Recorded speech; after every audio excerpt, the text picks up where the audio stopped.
aujourd'hui sur Radio Cœur de Savoie, on est sur le secteur du Faucigny, la commune de Faucigny dans le 74, où il y a un projet de route sur le secteur entre deux Nants. Donc on va faire un petit travail d'interview, histoire de sonder un petit peu les esprits et avoir un peu plus d'explications sur ce projet du maire qui apparemment, il semblerait qu'il n'y ait pas beaucoup de concertation entre les élus, le maire et puis les citoyens. Alors, je suis en direct de Faucigny pour Radio TV Cœur de Savoie. Je suis à côté de Marie-Françoise, qui est présidente de l'association Les Jardins, vous m'avez dit. Partagé. Donc, expliquez-nous un petit peu ce qui se passe aujourd'hui. Donc aujourd'hui, nous assistons à un piquetage pour l'expropriation de la ferme de la Boussine et notamment, le plus terrible, c'est l'expropriation des périmètres de captage autour du captage qui sont des zones obligatoires de protection. D'accord, donc il y a un gros projet donc apparemment. C'était un chemin rural. Ce chemin rural, il a été détruit et il est remplacé par une route. C'est une construction d'une nouvelle route avec un décaissement très important de la partie où nous sommes ici, un terrassement justement dans le périmètre rapproché du captage qui ne devait surtout pas être impacté, avec un drainage de la zone humide puisque nous sommes sur la zone humide d'Entre-deux-Nants et un drainage qui vient aggraver les risques naturels de glissement de terrain et d'inondation en aval. Quelles en seraient les conséquences par exemple sur les ressources d'eau si ce projet arrive à terme? Alors justement, c'est la grosse problématique, c'est-à-dire qu'ici l'eau s'infiltrait dans les sols et aujourd'hui sur cette partie de l'impluvium, l'eau ne peut plus s'infiltrer, elle est canalisée et elle aggrave le glissement de terrain et elle impacte aussi le captage qui est un captage qui a plusieurs centaines d'années et qui apporte l'eau de manière tout à fait résiliente pour notre exploitation maraîchère qui est en agroécologie. Est-ce que le maire de Faucigny, est-ce qu'il y a eu une concertation, un dialogue ouvert entre les citoyens et la mairie? Alors il n'y a absolument eu aucune concertation, le maire avance de manière autoritaire, hors la loi et par la violence, puisque à chaque fois il essaie de passer outre, il passe même outre la condamnation du juge des référés en 2022. Qu'est-ce que nous dit justement ce juge des référés? Alors ce juge des référés l'a condamné le 29 juillet 2022 pour violation de propriété privée. Et malgré tout, il continue et maintenant, comme il n'a plus d'autre choix, eh bien, il passe par l'expropriation et la violence. Est-ce qu'il n'y a pas derrière tout ça des intérêts privés ou économiques? Est-ce que c'est d'abord ce projet, est-ce qu'il va créer des emplois en dehors de la route elle-même, des travaux qui vont être exécutés? Alors ce projet, c'est un projet d'urbanisation, c'est un cheval de Troie d'urbanisation bien entendu, puisque la mairie s'est rendue acquéreur d'une parcelle juste en amont, en pleine zone agricole, et puis puisqu'en bas, elle a amené des janolènes d'électricité et de téléphone au milieu des champs. Donc c'est sûr que le projet est un projet de drainage et d'urbanisation à la clé. Oui. Qu'est-ce que vous auriez dit, si vous avez un message à passer à vos élus, aux élus de la commune, qu'est-ce que vous leur diriez aujourd'hui? Aujourd'hui, je leur dirais qu'il faut que toute collectivité doit respecter la réglementation. Ce projet s'est fait sans étude d'impact, sans étude géotechnique, complètement en infraction du Code de l'environnement et en violant toutes les lois, en n'étant même pas propriétaire. Donc je dirais qu'une collectivité doit être exemplaire et respecter la réglementation. Et surtout en 2024 par rapport à l'eau. C'est une mission des personnes publiques de respecter la ressource en eau, elle est capitale. Et surtout que ce projet s'est fait sans concertation par exemple de la Chambre d'agriculture qui est complètement opposée au projet. Elle s'est fait malgré que le Conservatoire des espaces naturels ait demandé à la mairie de respecter la réglementation. Ils ne l'ont pas fait. En fait, ils ont contourné cette réglementation. Ils ont fait leurs petits arrangements en total déni de la population, du droit de la propriété, etc. Tout à fait. On est aussi dans le népotisme, c'est-à-dire que les conseillers municipaux sont aussi propriétaires sur le terrain. Donc les enjeux sont autres. Qu'est-ce qu'ils disent, eux, justement, ces élus à la commune qui ont des terrains, des parcelles, qu'est-ce qu'ils en disent? Ils sont impactés aussi, non? Mais ces élus veulent certainement vendre leur propriété pour construire. C'est une manne, alors que pour nous, le sol, c'est une ressource agricole importante. D'accord. Voilà. Profitez de l'occasion, vous avez le micro pour passer un message au maire. Qu'est-ce que vous voulez lui dire aujourd'hui? Alors, le maire, je pense qu'il y a très longtemps qu'il est sollicité par des instances publiques qui doivent être associés au projet pour trouver une entente et se mettre autour d'une table et puis discuter de ce qu'on veut pour notre commune en fait. Ce qui n'a jamais été le cas jusqu'à maintenant. Non, et qui est dans l'intérêt général, parce que là on n'est pas en train de privilégier l'intérêt général. Au contraire, on privilégie l'intérêt des bitumeux, c'est tout. Mais c'est très grave, parce qu'on porte atteinte à une ressource qui est vitale, et bien plus encore aujourd'hui dans ce moment de dérèglement climatique. Et pour une exploitation agricole avec un jeune qui s'installe, qui a besoin de la sécurité en eau en fait. Il ne faut surtout pas qu'on porte atteinte à notre patrimoine. Est-ce que vous avez fait, au niveau de la commune de Faucigny, une sorte, pas de sondage, mais une petite enquête sur les habitants? Qu'est-ce qu'ils en pensent de manière générale de tout ça? Alors le maire a organisé une telle campagne de diffamation et de haine contre nous que les habitants n'osent plus se prononcer. Eh bien sûr, et puis on est dans un harcèlement terrible puisque le jour et la nuit, les conseillers municipaux et leurs amis nous klaxonnent, viennent jeter tout ce qui nous appartient. Ah ouais. On est dans vraiment une violence terrible. Vous avez une pression, vous sentez qu'il y a une pression, il n'y a quand même pas un danger pour vous? Si, nous sommes en danger, bien sûr, et c'est pour ça que nous avons sollicité la gendarmerie depuis très longtemps. Et si, nous sommes en danger, bien sûr. Qu'est-ce que vous envisagez comme procédure à la suite de tout ça, si jamais ce projet se concrétise? Vous envisagez comment, vu que le maire ne respecte absolument pas le droit ici? Alors nous, on envisage tout ce qu'on peut pour que effectivement la loi, notamment protégeant le captage, s'applique parce qu'elle est ouvertement violée. Donc il faut que cette loi s'applique et il faut que l'eau soit protégée. Voilà, nous avions déjà à plusieurs reprises proposé un projet alternatif qui passe plus à l'intérieur du verger. Alors certes, ce n'est pas la solution la meilleure, mais c'est au moins une solution qui préserve le captage. Donc nous, on est attachés à préserver le captage. Et la mairie avait proposé un projet de dévoiement qui respecte ce captage. Est-ce que vous avez l'impression que le comportement des élus, c'est un petit peu le comportement qui est actuellement de manière générale en France, que le déni démocratique est une chose qui devient presque normale et que le peuple est rarement concerté dans le cadre de référendums ou d'autres? Vous n'avez pas l'impression que c'est une façon linéaire de continuer ce qu'ils ont? Bien sûr, on est dans une déclinaison de ce qui se passe plus haut. On a ici un petit Trump en fait. Voilà, l'huissier a parlé du Far West. Ici, c'est le Far West en fait. C'est-à-dire que le maire agit comme il veut et on est bien loin de la démocratie.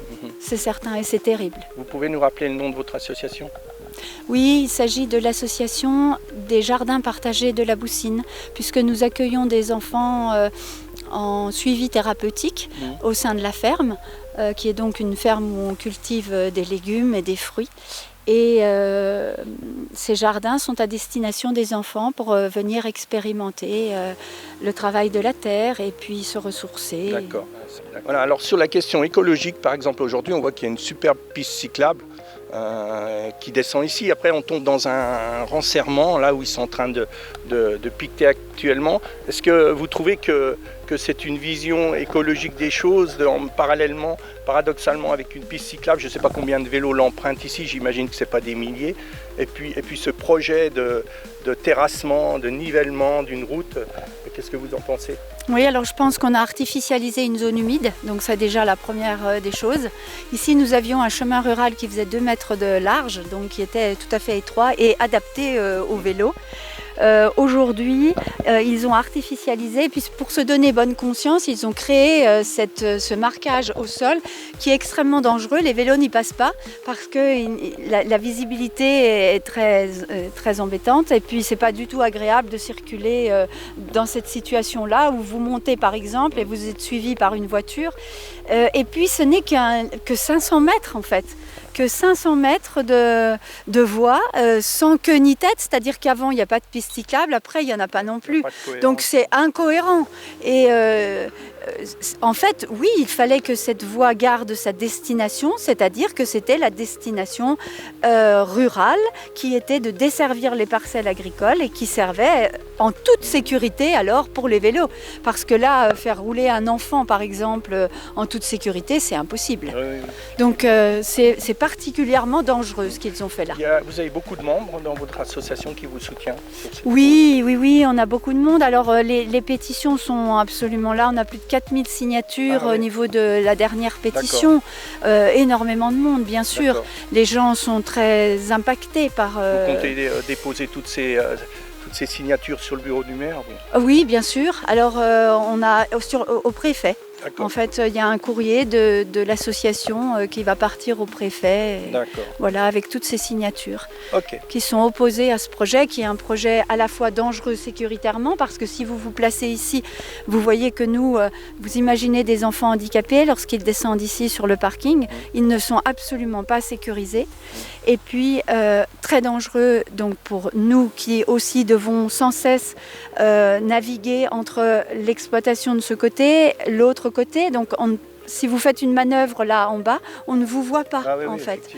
Et puis, très dangereux pour le captage, puisque ce captage, il est protégé par l'arrêté de 2003 et la route ne peut absolument pas passer à cet endroit-là. Alors, il est protégé par l'arrêté de 2003, ça veut dire que quelque part, ils entrent en contradiction avec leur propre décision. Complète, c'est-à-dire que je dois signaler au préfet que le captage est en danger, il doit intervenir pour éviter la pollution des eaux souterraines et il ne le fait pas et au contraire, il aggrave la situation en mettant une DUP sur ce projet. D'accord. Donc on est dans le paradoxe total. Oui, c'est assez contradictoire. Oui. Bon, en tout cas, merci Marie-Françoise de nous avoir accordé ça. Rappelez-nous juste le nom de votre association et éventuellement, si vous aviez un petit message à faire passer par rapport à l'association, qu'est-ce que vous diriez?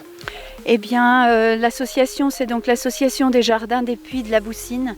Et voilà, il faut qu'on reste tous solidaires pour continuer de combattre ce projet et faire valoir les droits du sol et les droits à l'eau, parce que l'eau c'est vital. 3 jours sans eau et on est mort. Donc c'est très important de préserver la ressource en eau et un élu devrait toujours avoir ça en mémoire. D'accord. Merci beaucoup pour Radio Cœur de Savoie. Il fait très froid aujourd'hui. Oui. Je ne vais pas vous laisser prendre froid si je vous laisse boire votre café chaud. Merci beaucoup. Merci. Oui, alors là on est devant apparemment le captage d'eau potable, la ferme des jardins de la Boussine. C'est tout le sujet sur lequel aujourd'hui est problématique par rapport à ce projet de route. Donc un puits qui est protégé depuis le 11 septembre 2003, si vous pouvez le dire. Donc voilà.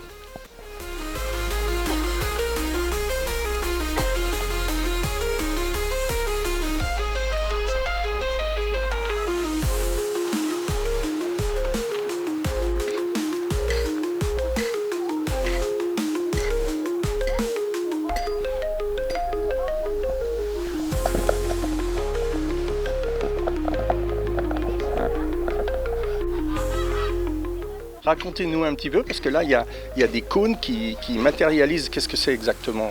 Alors, je dirais plutôt la route de la discorde. Parce qu'en fait, ce captage, il est protégé par l'arrêté du 11 septembre 2003. Oui. Donc, il a un récépissé d'antériorité de la préfecture puisqu'il a plusieurs centaines d'années. C'est le droit d'eau de la maison avant qu'il y ait du réseau public, en fait. Ce captage, il représente, ne serait-ce que sa réserve, plus de 30 mètres cubes de réserve d'eau disponible tout de suite. Donc, il doit être forcément protégé et autour de cette tête de puits, ce que nous avons ici, ça s'appelle la tête de puits, sachant que le puits, lui, fait quasi 10 mètres de profondeur, donc il est plus profond que la maison n'est haute pour vous donner... bien sûr, il y a toujours de l'eau, bien entendu. Et ce captage doit forcément, autour de cette tête de puits qui est très fragile en pierre et qui descend donc très profondément, il doit forcément, comme c'est un soutènement, il doit être protégé pour assurer la pérennité de sa structure et puis la qualité de l'eau qui est dans ce captage. Donc autour, il doit y avoir un dallage qui est obligatoire, c'est l'arrêté de 2003 et c'est l'article 8 de l'arrêté de 2003 qui demande qu'il y ait donc un dallage obligatoire sur lequel on n'enfreint pas, il n'y a aucun usage qui peut porter atteinte. Or, ici, le préfet qui a été alerté par la situation qui est anormale, et ça c'est l'article 7 de l'arrêté, qui dit que dès qu'on constate qu'il y a une anomalie qui pourrait impacter l'eau souterraine, il faut le prévenir pour qu'il intervienne immédiatement. Donc nous l'avons saisi à plusieurs reprises pour lui dire qu'il y avait une anormalité, elle se voit l'anormalité, regardez l'état des protections. Ça, ce sont des chocs avec des gros poids lourds qui passent ici en infraction, qui font 30 à 40 tonnes, qui n'ont rien à faire là. C'est interdit aux gros camions ici. Ah mais bien sûr, c'est interdit, mais ils passent quand même, puisque en fait, cette route, c'est qu'un raccourci, hein, ni plus ni moins. Donc, cette voie ne peut pas passer à cet endroit-là, et les cônes qui sont là aujourd'hui, ils matérialisent ce périmètre qui doit être absolument assuré tout autour pour que l'ouvrage ne soit pas déstabilisé dans sa structure. Après l'avoir signalé au préfet, vous avez eu un retour là-dessus? Le préfet ne répond à rien, en fait. Et malgré l'intervention qui devrait être urgente, eh bien, il n'intervient pas. Et la situation reste comme cela, et nous, on est particulièrement inquiet.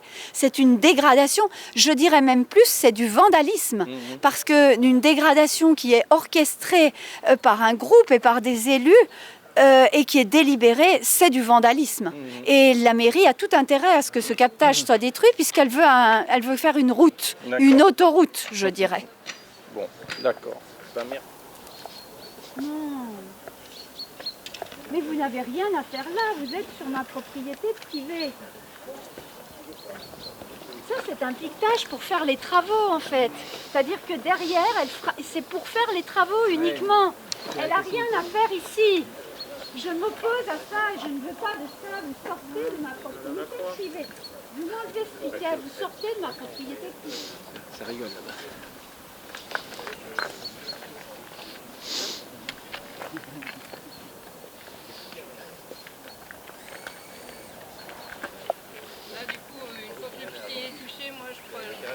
Ah oui, non, plus de la précision. Vous sortez de ma propriété privée, vous n'avez rien à faire ici, vous sortez de ma propriété privée. C'était entendu, vous sortez de ma propriété privée. Vous sortez, ce piquetage n'est pas régulier. Ce piquetage n'a pas été ordonné. Ce piquetage n'a pas été ordonné par écrit, vous sortez de ma propriété privée. Ce piquetage a lieu après un arrêté de cessibilité, les droits ne sont pas garantis. Bon, d'un côté. Vous sortez de ma propriété privée. Laissez libre champ, s'il vous plaît. Vous sortez de ma propriété privée, je ne suis pas d'accord. Non, elle est dans ma propriété privée. Vous ne commencez pas, Madame Lacroix. Madame Lacroix, vous ne commencez pas. Vous sortez de ma propriété privée. Vous n'êtes pas sur la voie publique. Je vous le dis, vous êtes filmé. Vous n'êtes pas sur la voie publique. D'accord. Vous sortez. Si vous êtes violent. Vous aussi, vous êtes filmé. Non. Vous aussi, vous êtes filmé. On est filmé, mais vous sortez de ma propriété privée. Ce piquetage est irrégulier. Le piquetage devait se faire avant l'arrêté de cessibilité. C'est un arrêt du Conseil d'État. C'est faux. Vous sortez de ma propriété privée.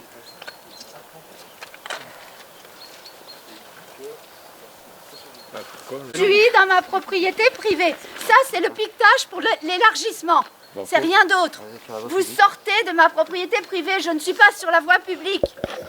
Ça, c'est pour piqueter les travaux. Et en plus, vous êtes dans le périmètre du captage. Vous sortez de cette propriété et du périmètre de captage. Vous sortez de ce périmètre de captage. Ce périmètre de captage, il est arrêté par l'arrêté de 2003. Vous sortez de ce captage. C'est quel point qu'on essaie de prendre là Je suis désolée, je n'autorise pas ça. Vous n'avez pas autorisé, c'est pas vous Je qui dites, n'autorise pas ça, je suis sur ma propriété privée. Ça, c'est un acte de violence. Et de violation de propriété privée. Et en plus de violation de l'arrêté de 2003. Pourquoi vous ne demandez pas à la dame de sortir puisque elle est pas chez elle? Vous faites quoi ici en fait? Vous me protégez comment? Mais là, c'est sur le domaine public. Je ne suis pas sur le domaine public, vous êtes en train de piqueter pour des travaux. C'est pas le domaine public ça. Ça va être sur là où madame se situe. Vous sortez, vous êtes sur ma propriété privée. Dans les papiers. C'est quelque chose d'officiel. Regardez quelque chose Incroyable. La salubrité. Et la salubrité, c'est la protection des 30 mètres cubes d'eau qui sont là. Monsieur, est-ce que vous avez un papier, vous représentez le... Pourquoi vous êtes là aujourd'hui? Je n'ai ni papier, ni besoin de vous répondre. Vous ne voulez pas nous répondre, mais en fait, vous vous déplacez pourquoi si vous n'avez pas de justificatif? Expliquez-nous. Qu'est-ce qui n'est pas clair dont je ne veux pas répondre? Je n'ai pas à vous répondre. Je connais votre parti pris. Parti Il ne pris. m'intéresse Alors pas. monsieur, Non, il y a pas de nous parti n'avons pas de pris, parti pris, nous c'est- sommes journalistes. Alors vous n'êtes pas journaliste indépendant au sens où On vous s'intéresse. n'êtes absolument pas Si, dans on a une des logique cartes de presse. d'impartialité, donc ça ne m'intéresse pas de communiquer. Pas du tout, pas du tout. C'est- Pourquoi ce parti pris? Dans ce cas-là, vous ne discutez qu'avec des journalistes qui vont dans votre sens. Vous vous moquez de moi. Monsieur, C'est de quoi je parle. on est neutre, hein, il n'y a pas de souci. Vous êtes tout sauf neutre et c'est la raison pour laquelle je ne vous Si, réponds on est pas. un média libre. Très bien. Vous connaissez le nom de notre média? Avant de dire qu'il est pas neutre.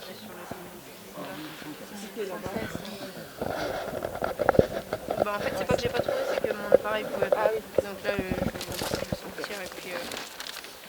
Donc là, le 6104 et lesquels autres Alors, on oui. est dans l'impossibilité à Alors, cause de Madame Lacroix de les 6104. À cause de l'arrêté de 2003. 107. Pas à cause de Madame Lacroix.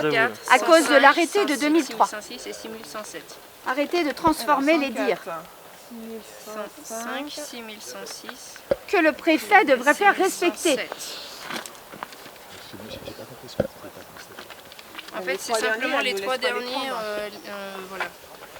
C'est simple, ils appellent le Comment préfet, ça, elle le vous laisse préfet, pas il les donne une prendre réponse, voilà. Elle le fait Physiquement, elle peut physiquement. pas. Moi, je vais pas Comment ça m'opposer physiquement. Non, mais on va demander à la gendarmerie. Alors à ce Non, moment-là, la il y a- gendarmerie ne va pas enfreindre l'arrêté de 2003, ça suffit. Et vous n'êtes pas un juge, vous n'êtes qu'un avocat et vous n'avez rien à faire ici. Non, la gendarmerie ne va pas m'enlever de ma propriété privée, certainement pas. Et j'ai les deux pieds dessus et je les garde les deux pieds sur ma propriété privée. Et la gendarmerie, elle va me protéger. Et la gendarmerie, elle va faire respecter l'arrêté de 2003 et la salubrité de l'eau. De toute façon, de là-bas, je pourrais également, si la situation est venue.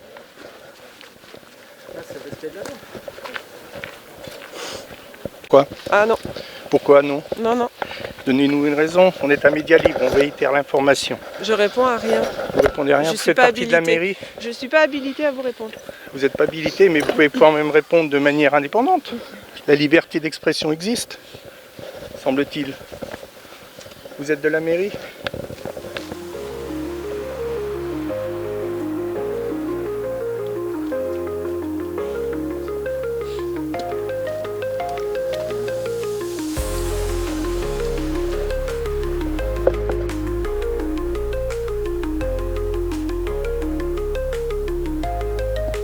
On est sur une zone de rencontre. Vous êtes venus?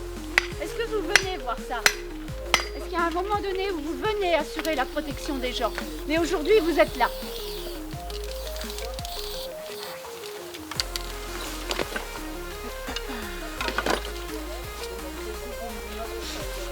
Pourquoi faire? 6105. Ouais. Non, mais j'ai ce que j'ai, ce que je veux sur ma propriété. C'est bon.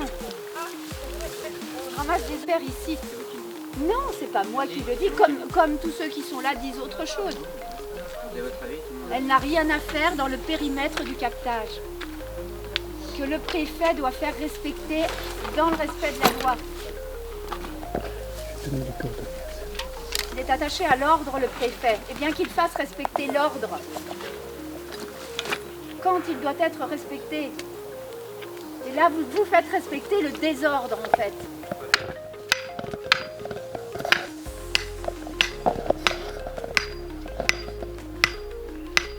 Ça va rouler à combien, vous pensez, après? 100 km/h? Ça aujourd'hui. Mais de vous à moi, vous pouvez quand même me répondre sur la situation. Si je vous pose la question, c'est quoi le projet exactement? Le projet, c'est la sécurisation de la voie. La voie, Oui. sécurisation de la voie. Ouais, tout à fait. D'accord, ok.